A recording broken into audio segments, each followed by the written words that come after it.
been putting this off long enough. I said that I'd give my overall opinion of this radio, and I've been kind of dragging my feet.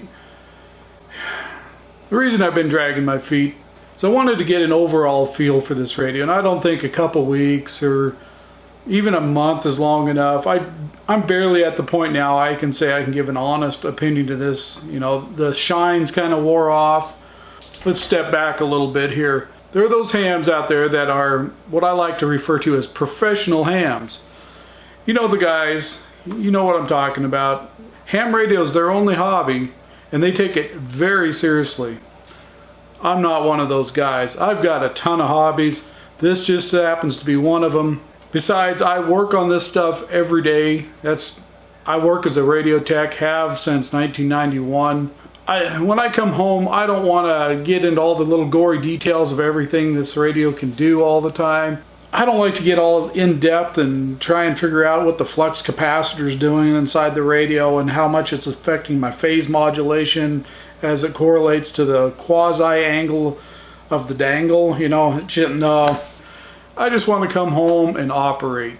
There's a ton of videos out there if you want to explore all those little niche things that you can do with this radio and other radios. You know, there's a ton of videos already out there. I'm not going to reduplicate what they've done. I'm going to approach this from the casual operator, the everyday Joe operator. You know, that may play around with some contesting. You know, is this radio a good choice for them? It could be a great radio for you. It kind of depends on what you're after out of a radio. For me, it's almost a perfect fit for what I do. What I'm interested in is, does it work well for me? And my operating is, you know, I work some in the contest. You know, I don't get all hot and heavy bothered, you know, and get super wound up about these contests. I do it casually. I like to, you know, get a decent score, but I'm never after the high score. Don't expect to get the high score. So, but when I come back and operate, you know, like I said, I work on radios all the time. So when I come and sit down in front of one, I just want the thing to work and have the experience be enjoyable. You know, I don't like to fidget with a lot of stuff all the time. And yeah, I know there's those of you who really love that part of the hobby. And, you know, more power to you. You know, it's just not my thing. Does this radio work well for me? Yes, it does. I wanted something with the second receiver in it. I don't use it often, but I do wind up using it. I'll give you an example of how I wind up using it. I'll be sitting on a contest making a run on a frequency, and I'll see something pop up on a spot that I may need. I'll go tune over that second receiver and see if he's workable. If he is, I'll take a quick hop over there, make the contact, and then come back. The other thing is I'll be maybe talking to somebody, a DX station or whatever, and I'll see a spot that I need pop up. This isn't during a contest. This is just your run-of-the-mill contacts. So I'll be talking to this guy and I see a spot I need pop up. Oh, well, let's see if I can even hear that guy. So I'll tune that second receiver over. Yeah, I can hear that guy. So I'll kind of wrap up my other conversation, then go work that guy. You know, that's how I've kind of used that second receiver. It's not nearly to its full potential, but, you know, I'm not one of those guys that can sit and listen to two receivers all the time. Is this radio? Nope, that radio. Is that radio for everybody? Nope. It's not.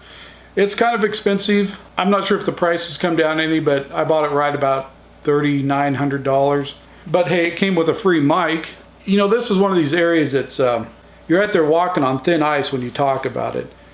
Should you spend $4,000 on a radio when all you've got is a dipole antenna?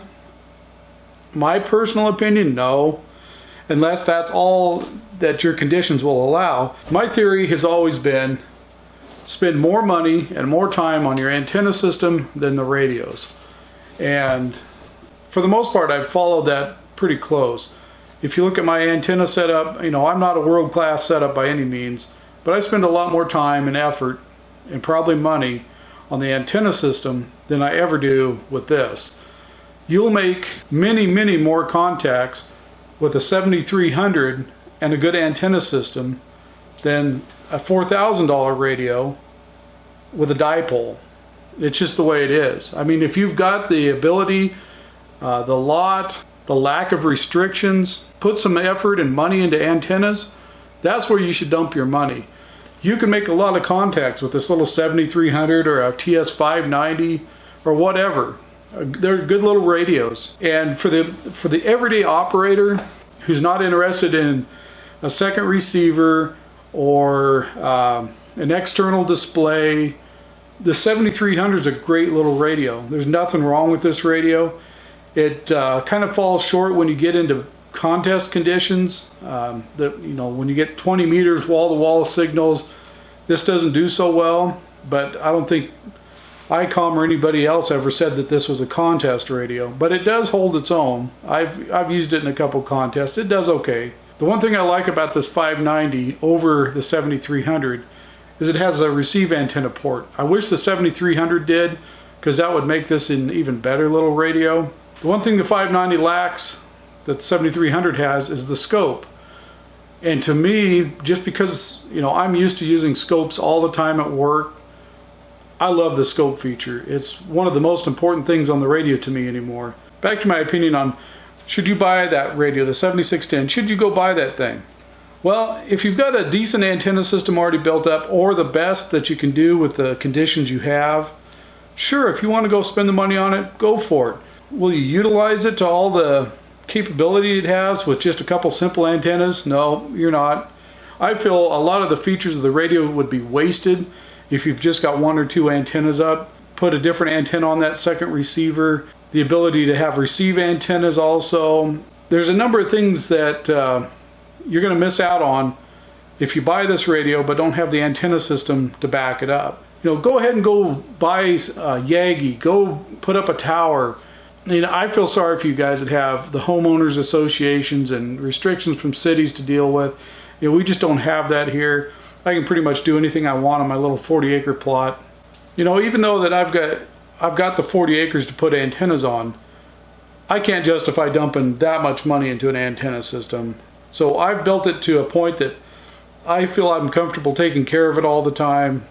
As many of you know, if you've got any amount of antennas out and about, there's some maintenance to do on them, especially if you're in a country that gets ice like we do. You're just constantly going to be doing something to that antenna system. Every year you've got to do something to it just to keep it operational, which is part of the hobby I really enjoy. I enjoy tower climbing. I enjoy that I like building antennas. I like all that kind of stuff. So with having a lot of different hobbies, I'm into shooting sports, snowmobiling, snowboarding, mining, all kinds of stuff. I kind of dabble in a lot of things. I usually never master anything. And here lately, this YouTube thing. So I hope you weren't looking for an in-depth, super technical review of this. There's a lot of guys out there doing it. Again, look their videos up. They've got all the little niches already covered. I don't feel like I need to cover them again. Is it worth $4,000? Well, to me personally, yeah, it was worth $4,000. I kind of gave up a year of getting a snowmobile to get this instead. It kind of took the place of snowmobiling for me this year, and which it was good that it happened that way because we just didn't get a lot of snow this year, so I think I would have been very disappointed had I went and bought a new sled. That's another thing I want to kind of talk about. People, I hear it all the time, wow, you shouldn't have bought it when it was brand new because the price is going to drop. Well, yeah, it's going to drop. If I go buy a new snowmobile, that sled may cost me $16,000. In 1 year, maybe even if I only put 100 miles on it, the next year that sled's only going to be worth $12,000. And even if they have that same sled new on the floor the next year, it's going to be cheaper. It's just the way things work. Am I unhappy that I spent more than somebody 8 months from now is going to spend? Nope, not at all. I enjoy the radio. I've enjoyed playing with it from the time it came out. I've actually enjoyed trying to find the bugs in it, even though I never really found the bugs that other people were reporting. So it comes down to, is your priority making a whole lot of contacts, or is your priority just having a play toy in the shack? I'm not trying to fuzz anybody up, but if you don't have a decent antenna system before you buy a radio like this, then I think you're kind of wasting your time. Go buy a 7300, go buy a 590 or whatever the Yaesu in that price range is. Around $1,000, $1,200. You can get a pretty good little radio, and then put some money into your antenna system before you go thinking about dumping money into that thing. It's just my opinion, but I think you're way better off spending money with an antenna system And then once you get that established, sure, go buy a better radio. And this isn't like a top-end radio. It's kind of a mid-tier radio, which is about where I'm always going to fall in. I don't think I'll ever own a $14,000 radio, which is kind of odd. I don't have any problem spending $14,000 to $15,000 on a sled, but for some reason, spending $14,000 on a radio, it just blows my mind. Why?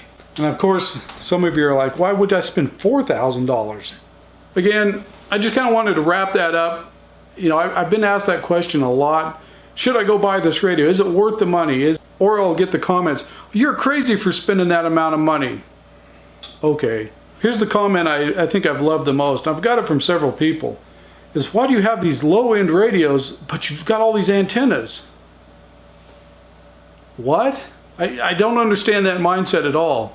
You know, like I just went through, you can have these cheap radios and make thousands and thousands of contacts, which I have, with a good antenna system.